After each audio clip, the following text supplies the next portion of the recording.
ቅዱስ አባታችን ብፁዕ ጠቅላይ ሥራ አስኪያጅ ብፁዕ የቅዱስ ሲኖዶስ ዋና ጸሐፊ ብፁዓን ሊቃነ ጳጳሳት የቅዱስ ሲኖዶስ አባላት ክቡራን የመንበረ ፓትርያርክ ምክትል ሥራ አስኪያጆች የመንበረ ፓትርያርክ ጠቅላይ ቤተ ክህነት ጽሕፈት ቤት የመምሪያ ኃላፊዎችና ሰራተኞች የሀገረ ስብከት ሥራ አስኪያጆችና እንዲሁም የ44ኛው መደበኛ ሰበካ መንፈሳዊ ጉባኤ ተሳታፊዎች በሙሉ በቅድሚያ ለ44ኛው አጠቃላይ ሰበካ መንፈሳዊ መደበኛ ጉባኤ እንኳን አደረሰን እያልኩ በበጀት ዓመቱ የሲዳማ ሀገረ ስብከት ቤተ ክህነት ጽሕፈት ቤት በብፁዕ አቡነ ዮሴፍ የሀገረ ስብከታችን ሊቀ ጳጳስ በሳል አመራር ሰጭነት ከሐምሌ 1 2016 እስከ ሰኔ 30 2017 ዓ.ም ድረስ የተከናወኑ አበይት ተግባራትና የተገኘውን ውጤት ከብዙ ባጭሩ እንደሚከተለው አቀርባለሁ። በበጀት ዓመቱ በተከናወኑ አጠቃላይ ተግባራት ውስጥ ሁሉ የአንበሳውን ድርሻ የሚይዘው ብፁዕ አባታችን ብፁዕ አቡነ ዮሴፍ የሀገረ ስብከታችን ሊቀ ጳጳስ የሀገረ ስብከቱን ሁለንተናዊ እንቅስቃሴ በመከታተልና አባታዊ መመሪያ በመስጠት ሰርተው በማሰራት በመቻላቸው ነው። ብፁዕነታቸው በወንዶ ገነት፣ ሸበዲኖ፣ ዳሌ፣ አለታ ወንዶ፣ ሀገረ ሰላምና በንሳ ወረዳዎች ዋና ከተማና የገጠር ቤተ ክርስቲያናት በዘውትር በዕለተ ሰንበት በክብረ በዓላት ሐዋርያዊ ጉዞ በማድረግ ለካህናትና ምዕመናን ትምህርተ ወንጌልና አባታዊ ቡራኬ ሰጥተዋል። የሀገረ ስብከቱን መንፈሳዊና ማህበራዊ ኢኮኖሚያዊ እንቅስቃሴ ውጤታማ እንዲሆኑ በመከታተልና በማበረታታት ሚናቸውን በሚገባ ተወጥተዋል። በሀገረ ሰላም የሚገኙ ሁለት ጥንታውያን ቤተ ክርስቲያናት በብፁዕነታቸው አስተባባሪነት እድሳታቸው ተጠናቆ ለአገልግሎት በቅተዋል። የሐዋሳ ከተማ ምዕመናንን በመያዝ ብፁዕነታቸው ስፍራው ድረስም በመሄድ በአብያተ ክርስቲያናቱ የሚገኙ ምዕመናንን አጽናንተው አባታዊ ሚናቸውን በሚገባ ተወጥተዋል። ብፁዕነታቸው በሐዋሳና አካባቢ የሚገኙ ምዕመናን በአቅራቢያቸው አዳዲስ ቤተ ክርስቲያናት እንዲታነጹ ሀሳብ በማመንጨት ኮሚቴ በማቋቋምና ክትትል በማድረግ ሲጠናቀቁም በመባረክ ለአገልግሎት እንዲበቁ አድርገዋል። በበጀት ዓመቱ ብፁዕነታቸው ለ166 የአብነት ትምህርት ተማሪዎች ዲቁና፣ ለ27 ዲያቆናት ቅስና እንዲሁም ለ2 መነኮሳት ቁምስና ሰጥተዋል። በብፁዕነታቸው መሪነት በሐዋሳ ከተማ ገዳማትና አድባራት አስተዳዳሪዎች፣ ካህናትና ሰባኪያነ ወንጌል፣ ሰንበት ትምህርት ቤት ወጣቶች በትምህርተ ኖሎት መንፈሳዊነትና የመሪነት ሚና፣ ስብከተ ወንጌልና ሐዋርያዊ ተልእኮ፣ ወጣትነትና ኦርቶዶክሳዊ አስተሳሰብ እንዲሁም ምቅበተ እምነት ዙሪያ የ3 ቀናት ስልጠና በመሰጠቱ አገልግሎቱ የበለጠ እንዲጠናከር ማድረግ ተችሏል። በሐዋሳ ከተማ ለሚገኙ ዲያቆናት አገልግሎትን በሚመለከት ስልጠና በመሰጠቱ አገልግሎቱን የበለጠ ማጠናከር ተችሏል። ሁሉን ተደራሽ ያደረገ እና ዘመኑን የዋጀ ስብከተ ወንጌልና ትምህርትና ሐዋርያዊ ተልእኮን ከማስፋፋት አንጻር በየደረጃው የተቋቋሙት የስብከተ ወንጌል ማስፋፊያና ማጠናከሪያ ኮሚቴዎች አማካኝነት በተከናወኑ የተቀናጁ ተግባራት ከፍተኛ ውጤት ማምጣት ተችሏል። በበጀት ዓመቱ በብፁዕ አቡነ ዮሴፍ የሚመራ 5 ሀገረ ስብከትና ወረዳ አቀፍ ጉባኤያት እንዲሁም በገዳማትና አድባራት 63 ጉባኤያት የተካሄዱ ሲሆን በጉባኤያቱም ያላመኑ እንዲያምኑ ያመኑትን በእምነታቸው እንዲጸኑ ማድረግ ተችሏል።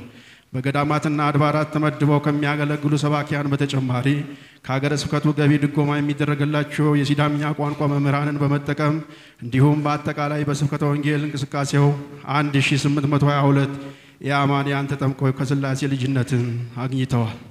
በሀገረ ስብከታችን በበጀት ዓመቱ በሐዋሳ ከተማና ዙሪያ 5 አዳዲስ አብያተ ክርስቲያናት እንዲሁም በወረዳ 4 አብያተ ክርስቲያናት ታንጸው ለአገልግሎት በመብቃታቸው ለአካባቢው ማህበረሰብ መንፈሳዊ አገልግሎት ተደራሽ ማድረግ የተቻለ ሲሆን ለስብከተ ወንጌል እንቅስቃሴው ከፍተኛ አስተዋጽኦ አድርጓል። በሐዋሳ ካህናት ማሰልጠኛ በአራቱ ጉባኤ አብነት ትምህርት ቤት በመደበኛ 8 በተመላላሽ 21 ደቀ መዛሙርት የአዲስ ኪዳን የብሉይ ኪዳን መጻሕፍተ መነኮሳት መጻሕፍተ ሊቃውንት አውሻር ትምህርታቸውን ተከታትለው 5 ዓመታት ተከታትለው ጽዋን ሊቃነ ጳጳሳትና ተጋባዥ እንግዶች በተገኙበት ተመርቀዋል። ከዚህ በተጨማሪ በሀገረ ስብከቱ ድጎማ የሚደረግላቸው በአብነት መምህራን 1969 ደቀ መዛሙርት የአብነት ትምህርታቸውን በመከታተል ላይ ይገኛሉ።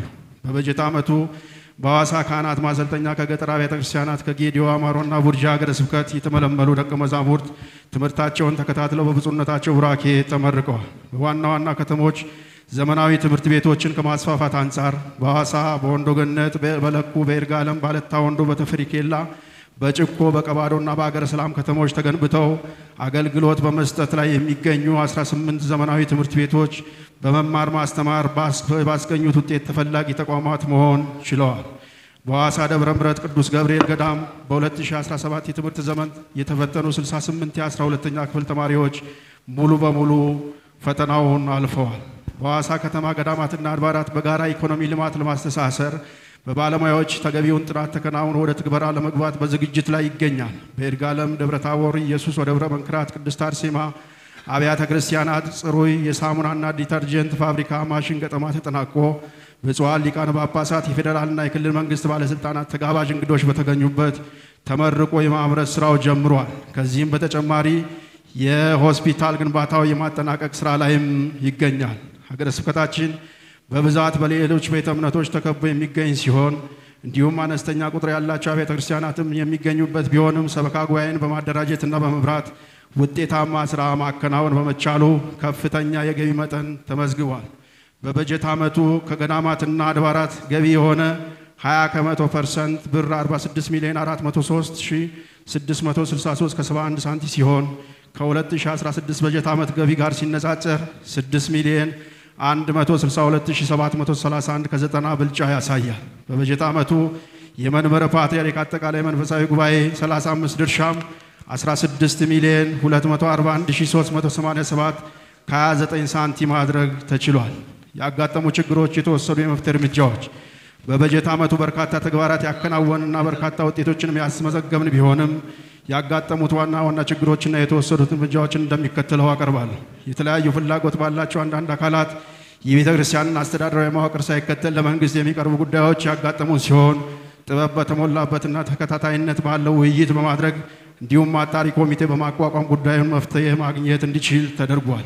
በብፁዕ አቡነ ዮሴፍ የሀገረ ስብከታችን ሊቀ ጳጳስ ከፍተኛ ጥረት የአራቱ ጉባኤ ትምህርት ቤት በሀገረ ስብከታችን እንዲከፈት ማድረግ ቢቻልም በበጀት እጥረት ምክንያት የቅኔ ትምህርት ባህል ካለመኖሩ የተነሳ በአካባቢው ተማሪዎችን በሚገባ ልክና መጠን ማግኘት አልተቻለም። ይህንንም ለመቅረፍ በየአብያተ ክርስቲያኑ የሚሰጥ የአብነት ትምህርት ማጠናከርና እንቅስቃሴ በማድረግ ላይ እንገኛለን።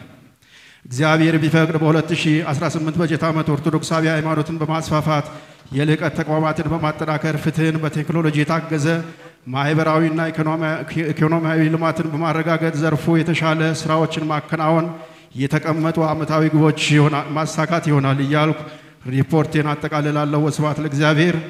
የመንበረ ፓትርያርክ ጠቅላይ ቤተ ክህነት ድርሻ 35% 16,241,389 ከ29 ሳንቲም። ብፁዕ አቡነ ዮሴፍ የሀገረ ስብከታችን ሊቀ ጳጳስ ለብፁዕ ጠቅላይ ስራ አስኪያጅ ስሊፑን እንዲያስረክቡልኝ በታላቅ አክብሮት እጠይቃለሁ።